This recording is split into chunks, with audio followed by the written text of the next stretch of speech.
ఒక చిన్న గ్రామంలో రవి మరియు హరి అనే ఇద్దరు అన్నదమ్ములు ఉండేవారు. వాళ్ళ తల్లిదండ్రులు చిన్నప్పుడే చనిపోయారు. చిన్నతనం నుండి వాళ్ళు ఒకరినొకరు ఆదరిస్తూ పెరిగారు. పెద్దవారు అయిన తర్వాత వాళ్ళ తల్లిదండ్రుల నుంచి ఒక చిన్న పొలం వారిదైనది. ఇద్దరు చక్కగా చర్చించుకొని మనిద్దరం కలిసి పనిచేద్దాం, పంట వచ్చినప్పుడు సమంగా పంచుకుందామని నిర్ణయించుకుంటారు. ప్రతిరోజు వారు కలిసి పొలం దున్నేవారు, విత్తనాలు వేసేవారు. పంట వచ్చాక ధాన్యం సమంగా పంచుకునేవారు. ఒక రాత్రి రవి ఇలా ఆలోచించాడు. నా అన్న హరికి కుటుంబం ఉంది, భార్య పిల్లలు ఉన్నారు, వారిని పోషించాలంటే ఎక్కువ ధాన్యం కావాలి అంటూ తన వాటాలోంచి ఒక బస్తా ధాన్యాన్ని హరి గోధుమలో పెట్టి వచ్చాడు. అలాగే అదే రాత్రి హరి కూడా ఇలా ఆలోచించాడు.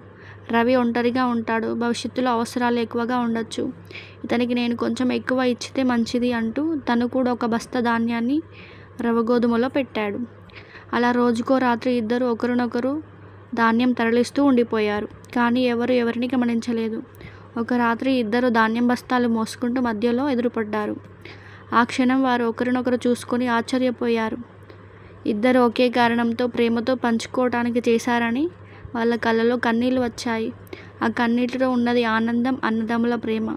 ఆ రోజు నుండి వాళ్ళు పంచుకోవడం మానేశారు. ఇది నీది, అది నాది అనకుండా అన్నదమ్ముల ప్రేమగా జీవించారు.